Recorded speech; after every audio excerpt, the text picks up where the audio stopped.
Bayangkan, jika dendam paling kelam berubah menjadi cinta yang tak seharusnya ada. Seorang bos mafia kejam bernama Fajar hidup dalam bayang-bayang kematian ayahnya, menahan dan menyiksa Alina, putri dari musuh yang paling ia benci. Setiap jeritan seharusnya memuaskan dendamnya, namun justru menghancurkan hatinya perlahan. Di ruang gelap penuh luka dan kebencian, takdir mempermainkan mereka. Ketika kebencian mulai retak dan perasaan terlarang tumbuh di antara dua jiwa yang seharusnya saling membunuh. Halo semuanya, selamat datang kembali di channel ini. Tempat di mana kisah-kisah penuh emosi, konflik, dan takdir tak terduga disajikan untuk menemani waktu kalian.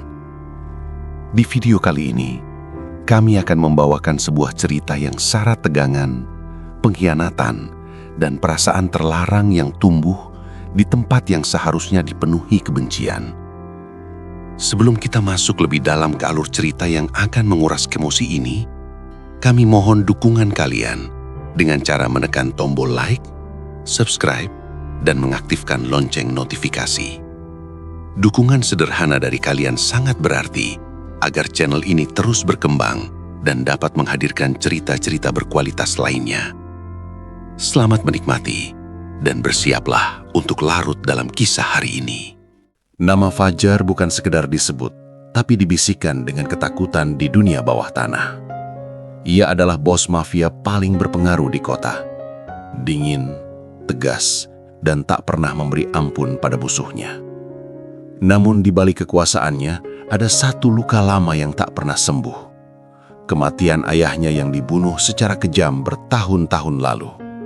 Malam berdarah itu terus menghantuinya, menjadi bahan bakar yang menyalakan api dendam di hatinya. Sejak hari itu, hidup Fajar berubah. Ia membangun kekuasaan bukan demi uang atau kehormatan, melainkan demi satu tujuan: membalas dendam pada keluarga yang telah menghancurkan hidupnya. Semua jejak mengarah pada satu nama besar di dunia kriminal, seorang rival lama yang kini hidup aman di balik kekayaan dan pengaruh. Namun Fajar tahu, menghancurkan musuhnya secara langsung tidak akan cukup. Ia ingin membuat lawannya merasakan sakit yang sama. Di sebuah ruangan gelap markasnya, Fajar berdiri menatap papan penuh foto dan dokumen. Di antara semuanya, pandangannya berhenti pada satu wajah: Alina, putri satu-satunya dari musuh bebuyutannya. Berbeda dari dunia kelam ayahnya, Alina hidup bersih, jauh dari kekerasan. Justru karena itulah Fajar memilihnya. Bagi Fajar, ini adalah balas dendam yang sempurna. Namun jauh di lubuk hatinya, ada suara kecil yang mencoba mengingatkannya bahwa Alina hanyalah korban. Fajar menepis suara itu. Ia meyakinkan dirinya bahwa dendam tak mengenal belas kasihan. Setiap malam, bayangan ayahnya yang terkapar bersimbah darah kembali muncul, menghapus sisa keraguan yang sempat ada. Dengan jahang mengeras dan mata penuh amarah, Fajar memberi perintah kepada anak buahnya. Roda balas dendam akhirnya bergerak. Ia tidak menyadari bahwa keputusan di malam itu bukan hanya akan menghancurkan banyak nyawa, tetapi juga mengubah takdirnya sendiri selamanya. Hujan turun deras malam itu, menenggelamkan suara kota dalam gemuruh yang muram. Alina baru saja keluar dari sebuah gedung ketika sebuah mobil hitam berhenti mendadak di sampingnya. Segalanya terjadi begitu cepat. Pintu terbuka, tangan-tangan kasar menariknya masuk, dan dunia yang ia kenal seketika lenyap dalam kegelapan. Teriakannya teredam oleh suara hujan dan mesin mobil yang melaju kencang.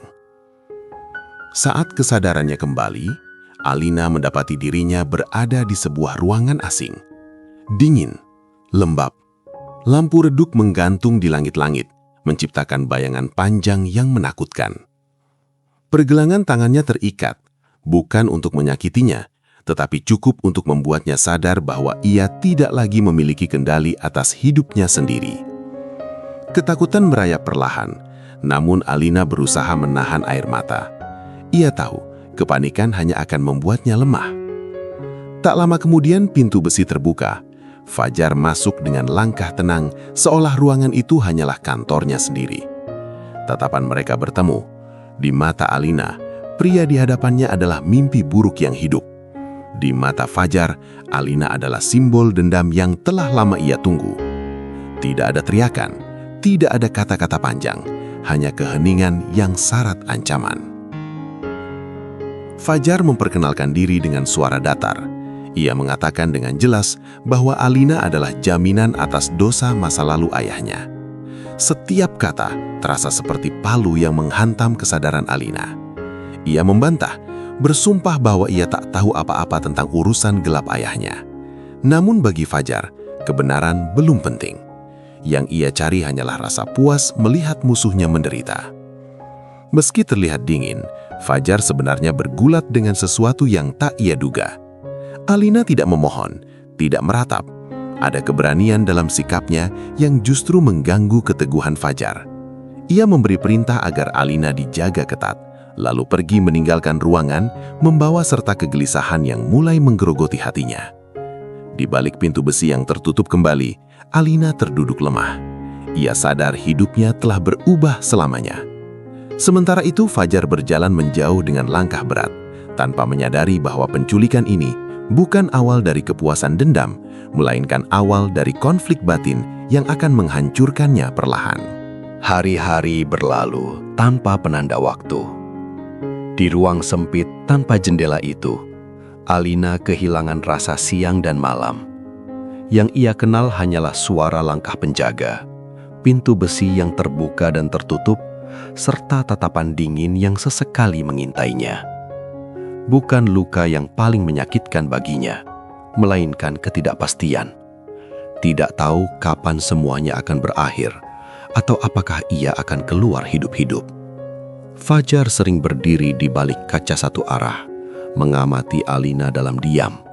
Ia memberi perintah-perintah yang tampak sederhana namun menekan. Isolasi, pembatasan gerak, keheningan panjang. Semua dirancang untuk mematahkan mental.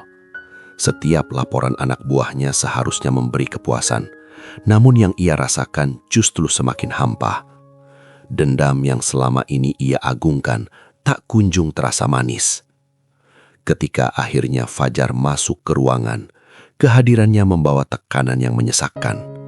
Ia mengajukan pertanyaan berulang tentang ayah Alina, tentang masa lalu yang gelap, tentang nama-nama yang menurutnya bertanggung jawab atas kematian ayahnya. Alina menjawab dengan jujur, ia tidak tahu. Ia dibesarkan jauh dari urusan itu.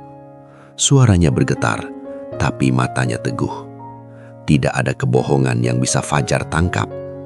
Tekanan meningkat, bukan dengan kekerasan berlebihan, melainkan dengan kata-kata yang menohok dan keheningan yang memanjang. Alina dipaksa menunggu, dipaksa berharap, lalu dipaksa kecewa. Namun alih-alih runtuh, ia justru menemukan kekuatan baru. Setiap kali Fajar mencoba menakutinya, Alina menatap balik, lelah namun tidak menyerah. Di titik itu, sesuatu dalam diri Fajar retak. Ia mengingat ibunya yang dulu bertahan dalam kesunyian setelah ayahnya tewas. Tatapan Alina mirip dengan tatapan itu. Kenangan lama menyelinap, mengguncang tembok kebenciannya.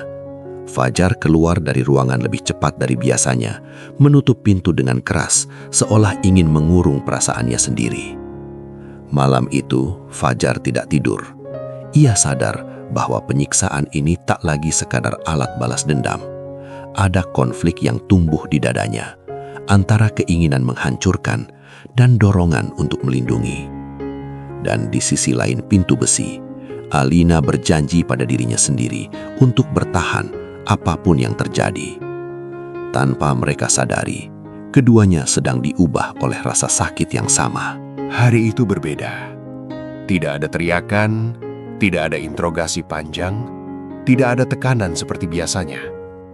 Fajar masuk ke ruangan Alina sendirian, tanpa pengawal, tanpa ekspresi marah yang biasa melekat di wajahnya. Langkahnya pelan, seolah setiap pijakan memikul beban yang tak terlihat. Alina langsung menyadari perubahan itu, meski ia tetap waspada. Ketika mata mereka bertemu, waktu seakan berhenti. Tatapan Alina tidak lagi dipenuhi ketakutan semata, melainkan kelelahan yang jujur dan keberanian yang tenang. Ia tidak menunduk, tidak memohon. Tatapan itu menusuk pertahanan Fajar lebih tajam daripada senjata apapun. Untuk pertama kalinya, ia merasa tak berdaya di hadapan seseorang yang seharusnya ia kuasai sepenuhnya. Fajar mencoba mempertahankan sikap dinginnya. Ia mengajukan pertanyaan, namun suaranya kehilangan tekanan. Alina menjawab dengan nada lirih namun tegas.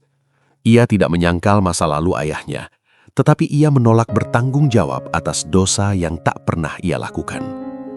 Kata-kata itu sederhana, namun mengguncang keyakinan Fajar yang selama ini berdiri di atas kebencian. Dalam keheningan yang panjang, Fajar duduk berhadapan dengannya. Ia melihat detail yang selama ini luput. Tangan Alina yang gemetar menahan dingin, nafas yang ditarik dalam-dalam untuk menenangkan diri, dan mata yang tetap menatap lurus meski jelas kelelahan. Di titik itu, Fajar tidak lagi melihat putri musuhnya. Ia melihat seorang perempuan yang sedang bertahan hidup. Ingatan masa lalu kembali menghantamnya. Wajah ibunya setelah ayahnya tewas. Tatapan yang sama, lelah, terluka, tapi tak mau menyerah. Kesadaran itu membuat dada Fajar terasa sesak. Ia berdiri mendadak, memalingkan wajah seolah takut ketahuan rapuh. Tanpa berkata banyak, Fajar memberi perintah singkat. Kondisi Alina harus diperbaiki, penjagaan dikurangi, dan tidak ada tekanan lanjutan tanpa izinnya. Alina terkejut. Ia tak percaya pada telinganya sendiri.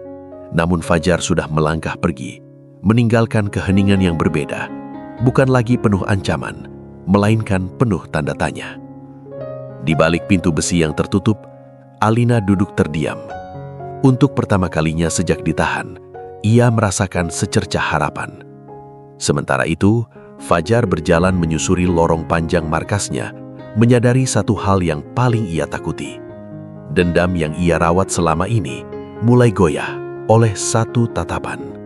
Sejak hari itu, suasana di markas berubah. Perintah-perintah Fajar menjadi singkat dan terukur. Tak lagi dipenuhi nada amarah. Para anak buahnya mulai saling bertukar pandang, menyadari sesuatu yang tak biasa. Bos mereka yang selama ini dingin dan kejam, kini terlihat sering termenung. Seolah pikirannya tertinggal di satu ruangan tertentu, tempat Alina ditahan. Fajar menghabiskan malam-malamnya di ruang kerja, menatap berkas lama yang berdebu. Laporan kematian ayahnya ia baca berulang kali, mencari celah yang mungkin selama ini ia abaikan. Setiap baris terasa menuduh, setiap nama mengandung kemungkinan kebohongan. Untuk pertama kalinya, ia mempertanyakan kebenaran yang selama ini ia yakini tanpa ragu. Di sisi lain, kondisi Alina perlahan membaik. Makanannya lebih layak, ruangannya dibersihkan, dan penjagaan tidak lagi menakutkan. Semua perubahan itu datang tanpa penjelasan. Alina tahu, ada sesuatu yang berubah dalam diri Fajar. Namun ia juga sadar, harapan bisa menjadi jebakan paling berbahaya. Pertemuan mereka berikutnya berlangsung singkat. Fajar hanya berdiri di ambang pintu, memastikan kondisi Alina dengan tatapan yang sulit dibaca. Tidak ada ancaman, tidak ada interogasi. Keheningan justru menjadi beban baru. Alina ingin bertanya, ingin memahami, namun memilih diam. Ia tak ingin merusak keseimbangan rapuh yang baru terbentuk. Di balik ketenangannya, Fajar sedang berperang dengan dirinya sendiri. Setiap kali ia mencoba membangkitkan amarah, bayangan tatapan Alina muncul, meredam niatnya. Ia merasa dikhianati oleh perasaannya sendiri.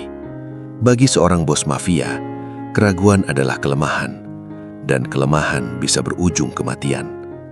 Tekanan datang dari dalam organisasinya. Beberapa orang kepercayaannya mulai mempertanyakan keputusannya. Mengapa Sandara tidak dimanfaatkan? Mengapa balas dendam tertunda? Fajar menjawab dengan dingin. Namun di balik itu, ia sadar posisinya mulai terancam. Melindungi Alina berarti mempertaruhkan kekuasaannya sendiri. Malam itu, Fajar berdiri di balkon markas, menatap lampu kota dari kejauhan. Ia akhirnya mengakui satu hal yang paling ia takuti. Ia tidak lagi ingin menyakiti Alina. Retakan itu kini nyata, membelah hatinya antara dendam masa lalu dan perasaan yang tak seharusnya tumbuh. Di ruangan terpisah, Alina menatap langit-langit, merasakan perubahan yang sama. Ia belum menyebutnya cinta, namun ia tahu sesuatu telah bergeser. Dan ketika retakan itu muncul, tidak ada jalan kembali. Kesempatan itu datang tanpa direncanakan. Suatu malam, listrik di sebagian markas padam. Keheningan yang biasanya terkontrol berubah menjadi kegelisahan. Fajar memanfaatkan kekacauan kecil itu untuk turun langsung memastikan semuanya aman. Langkahnya membawanya ke ruangan Alina, lebih cepat dari yang ia sadari, seolah kakinya sudah hafal arah menuju tempat itu. Alina terkejut melihat Fajar datang sendiri. Ada kelelahan di wajah pria itu, bukan kemarahan. Dalam suasana yang lebih manusiawi dari biasanya, Alina akhirnya memberanikan diri bicara. Suaranya pelan, namun setiap kata penuh tekad. Ia mengatakan bahwa selama ini Fajar mengejar orang yang salah. Ayahnya memang terlibat dunia gelap, namun bukan pembunuh ayah Fajar. Dengan nafas tertahan, Alina menceritakan potongan masa lalu yang selama ini ia simpan.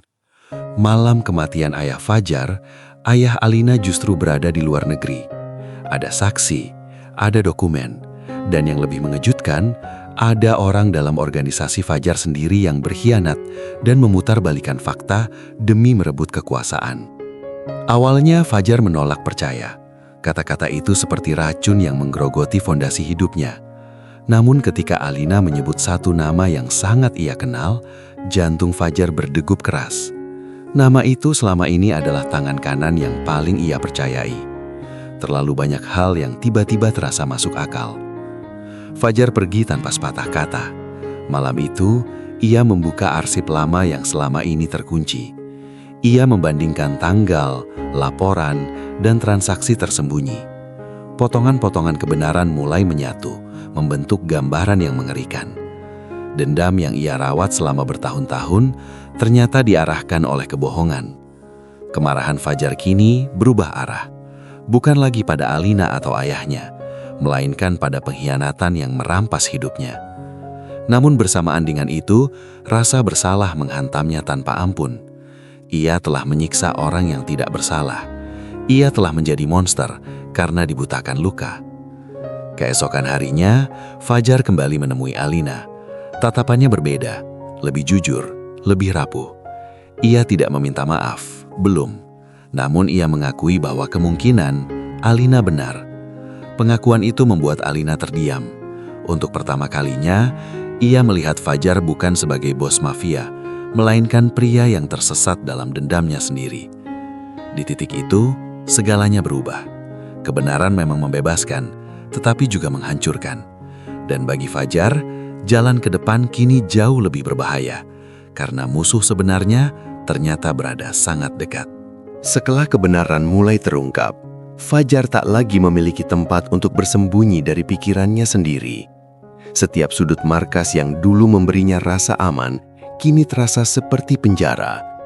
Ia menyadari bahwa musuh terbesarnya bukan lagi rival lama, melainkan rasa bersalah yang menggerogoti batinnya tanpa henti. Di ruang kerja, Fajar memandangi tangannya sendiri. Tangan yang telah memberi perintah kejam, tangan yang telah menyakiti orang yang tak bersalah. Bayangan Alina terus muncul, bukan sebagai sandara, melainkan sebagai cermin dari kesalahan yang telah ia buat.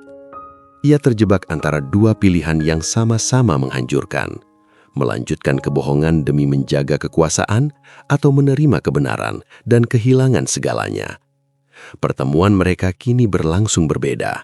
Fajar tak lagi berdiri sebagai penguasa, melainkan sebagai pria yang dilanda konflik. Ia mulai berbicara, bukan untuk menginterogasi, tetapi untuk memahami. Alina mendengarkan dengan hati-hati, menyadari bahwa dinding pertahanan Fajar perlahan runtuh. Namun ia tetap menjaga jarak karena ia tahu betapa rapuh dan berbahayanya posisi mereka. Tekanan dari dalam organisasi semakin kuat. Desas-desus tentang kelemahan Fajar menyebar. Anak buah yang dulu setia mulai ragu. Setiap keputusan kecil kini dipertanyakan. Fajar tahu, jika kebenaran tentang pengkhianatan bocor, perang internal tak terelakkan. Namun menyembunyikannya berarti membiarkan Alina tetap terjebak dalam situasi yang tidak adil. Di malam sunyi, Fajar berdiri di depan pintu ruangan Alina tanpa masuk. Ia mendengar napas pelan dari balik dinding, mengingatkannya pada semua yang telah ia rampas. Untuk pertama kalinya dalam hidupnya, ia menginginkan hal yang sederhana, menebus kesalahan meski harus membayar mahal. Alina pun bergulat dengan perasaannya sendiri.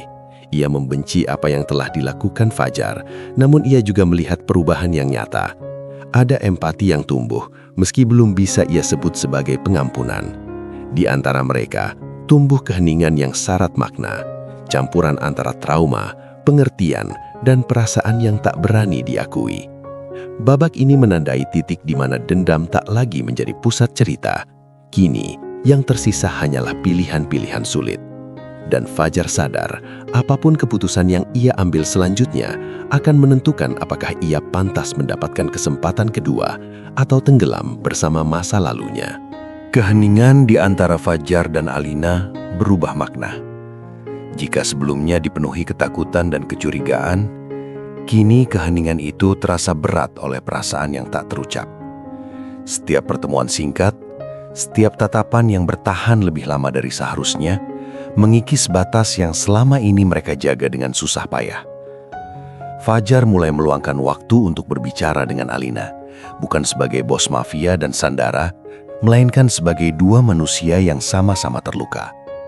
Mereka berbagi kisah masa lalu, tentang kehilangan, tentang rasa bersalah, tentang harapan yang pernah padam. Dalam cerita-cerita itu, Fajar menemukan sisi Alina yang lembut namun kuat, sementara Alina melihat sisi Fajar yang rapuh dan penuh penyesalan. Namun kedekatan itu tidak datang tanpa ketakutan. Setiap kali perasaan itu muncul, Fajar segera menarik diri. Ia tahu, cinta ini adalah kesalahan. Ia lahir dari situasi yang salah, di waktu yang salah, dan dalam dunia yang penuh darah. Ia takut perasaannya akan menjadi kelemahan yang dimanfaatkan musuh, sekaligus luka baru bagi Alina. Alina pun berjuang dengan konflik yang sama. Hatinya menolak melupakan penderitaan yang ia alami. Namun ia tidak bisa memungkiri perubahan Fajar. Ada perhatian dalam cara pria itu memastikan keamanannya. Ada ketulusan dalam keheningan yang mereka bagi. Ia membenci dirinya sendiri karena mulai kepedulian. Malam itu, saat hujan kembali turun, Fajar dan Alina duduk berhadapan tanpa kata. Hanya suara air dan nafas yang beratur. Dalam momen rapuh itu, Fajar mengakui satu hal. Ia ingin memperbaiki semua yang telah rusak, meski ia tak tahu caranya. Alina menatapnya lama, menyadari bahwa pengakuan itu adalah langkah berani dari seorang pria yang selama ini hidup dengan topeng kekuasaan. Cinta itu akhirnya diakui, bukan lewat sentuhan atau janji, melainkan lewat kesepahaman sunyi bahwa mereka saling kepedulian. Namun kesadaran pahit segera menyusul. Cinta ini terlarang. Organisasi Fajar tak akan pernah menerima Alina. Dunia yang mereka huni tidak memberi ruang bagi akhir bahagia. Di balik dinding markas, mata-mata mengamati. Bisik-bisik mulai menyebar. Cinta yang tumbuh diam-diam itu telah menarik perhatian yang salah. Dan tanpa mereka sadari, perasaan yang memberi harapan itu justru menjadi pemicu bahaya terbesar yang pernah mereka hadapi. Kecurigaan itu akhirnya menjadi kenyataan. Bisik-bisik yang selama ini hanya terdengar samar berubah menjadi gerakan nyata.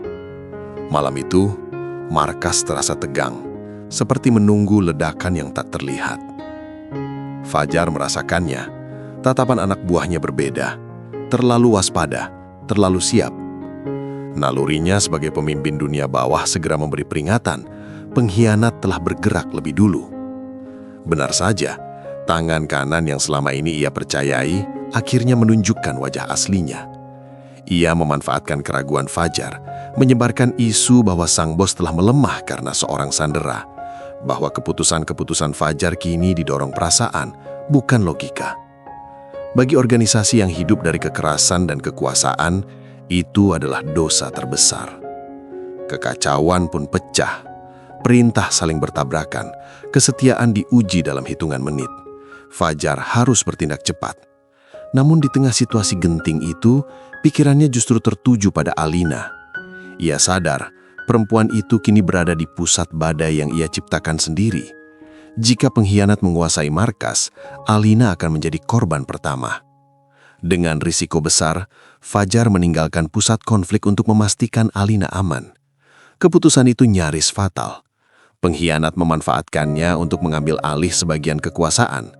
Namun bagi Fajar, ini bukan lagi soal tahta, ini soal penebusan. Untuk pertama kalinya, ia memilih melindungi seseorang, bukan menghancurkan. Alina menyadari kekacauan dari suara-suara di luar. Ketika Fajar muncul, wajahnya penuh luka dan kelelahan, ia mengerti bahwa situasi telah berubah drastis. Tanpa banyak kata, mereka bergerak bersama, saling percaya di tengah bahaya. Tidak ada lagi sandera dan penculik, yang ada hanyalah dua orang yang mencoba bertahan. Konfrontasi tak terelakkan. Kebenaran tentang pengkhianatan akhirnya terungkap di hadapan orang-orang yang tersisa. Dunia yang dibangun di atas kebohongan runtuh dalam satu malam. Namun kemenangan itu pahit, banyak yang hilang, banyak yang rusak. Dan Fajar tahu, setelah malam ini, tidak ada jalan kembali ke kehidupan lamanya. Saat Fajar menyingsing, markas yang dulu menjadi simbol kekuasaan kini terasa kosong. Pengkhianatan telah dibayar mahal, namun harganya adalah masa depan yang tak lagi pasti. Fajar menatap Alina dalam diam, menyadari satu hal pahit. Untuk menyelamatkannya, ia mungkin harus mengorbankan dirinya sendiri. Pagi datang dengan sunyi yang aneh. Setelah malam penuh kekacauan, Fajar berdiri di antara reruntuhan dunia yang ia bangun sendiri. Tidak ada sorak kemenangan, tidak ada rasa lega. Yang tersisa hanyalah kelelahan dan kesadaran pahit bahwa setiap pilihan memiliki harga yang harus dibayar. Kekuasaan yang dulu ia banggakan, kini terasa hampa. Fajar membuat keputusan yang tak pernah ia bayangkan sebelumnya. Ia memerintahkan sisa anak buahnya untuk menghentikan seluruh operasi ilegal dan membongkar jaringan yang selama ini tersembunyi. Bagi mereka, perintah itu terdengar seperti pengkhianatan terhadap dunia yang telah memberi mereka segalanya. Namun bagi Fajar, itu adalah satu-satunya jalan untuk menutup lingkaran kekerasan. Dengan berat hati, Fajar menghubungi pihak berwenang dan menyerahkan bukti-bukti kejahatan organisasi, termasuk keterlibatan dirinya sendiri. Setiap nama yang ia sebut adalah paku terakhir bagi kekuasaannya. Ia tahu keputusan ini berarti kehilangan kebebasan, mungkin juga nyawanya. Namun untuk pertama kalinya, ia tidak melarikan diri dari konsekuensi. Pertemuan terakhirnya dengan Alina berlangsung tanpa kata berlebihan. Tidak ada janji masa depan, tidak ada tangisan dramatis, hanya tatapan penuh makna. Fajar meminta satu hal, agar Alina hidup bebas, tanpa bayang-bayang dunia gelapnya. Alina menahan air mata, memahami bahwa inilah bentuk cinta paling jujur yang bisa ia terima, melepaskan. Saat Fajar digiring pergi, ia menoleh sekali lagi, bukan untuk mencari simpati, melainkan untuk memastikan Alina aman. Di wajahnya ada ketenangan yang belum pernah ia rasakan sebelumnya. Ia akhirnya menebus dosa-dosanya, bukan dengan kekerasan, melainkan dengan keberanian menghadapi kebenaran. Waktu berlalu, Alina memulai hidup baru, membawa luka yang perlahan sembuh dan pelajaran yang tak terlupakan. Nama Fajar perlahan memudar dari dunia bawah tanah, namun jejak keputusannya menghentikan lingkaran balas dendam. Cinta mereka tidak berakhir bahagia seperti dongeng, namun dari kisah itu lahir makna yang lebih dalam. Penebusan tidak selalu menyelamatkan diri, kadang ia menyelamatkan orang lain. Kisah Fajar dan Alina mengajarkan bahwa tidak semua cerita cinta lahir dari kebahagiaan, dan tidak semua akhir harus terasa manis untuk menjadi bermakna. Di balik kekerasan, dendam, dan luka yang diwariskan dari masa lalu, selalu ada pilihan untuk berhenti, untuk berubah, dan untuk menebus kesalahan. Fajar memilih jalan yang paling berat. Ia kehilangan kekuasaan, kebebasan, dan masa depan yang pernah ia bayangkan. Namun, melalui pengorbanan itu, ia memutus rantai balas dendam yang telah menghancurkan banyak kehidupan. Sementara Alina yang semula hanya korban, bangkit menjadi simbol keteguhan dan harapan bahwa seseorang tidak harus mewarisi dosa orang lain. Cerita ini mengingatkan kita bahwa dendam hanya melahirkan kehancuran, sementara keberanian untuk mengakui kesalahan adalah awal dari penyembuhan. Cinta tidak selalu menyatukan dua orang, tetapi kadang hadir untuk mengubah arah hidup dan menyelamatkan lebih banyak jiwa. Terima kasih sudah menyimak cerita ini sampai akhir. Jika cerita ini menyentuh hati kalian, jangan lupa like, subscribe, dan bagikan agar channel ini terus berkembang dan dapat menghadirkan kisah-kisah bermakna lainnya. Sampai jumpa di video berikutnya dengan cerita yang tak kalah menggugah emosi.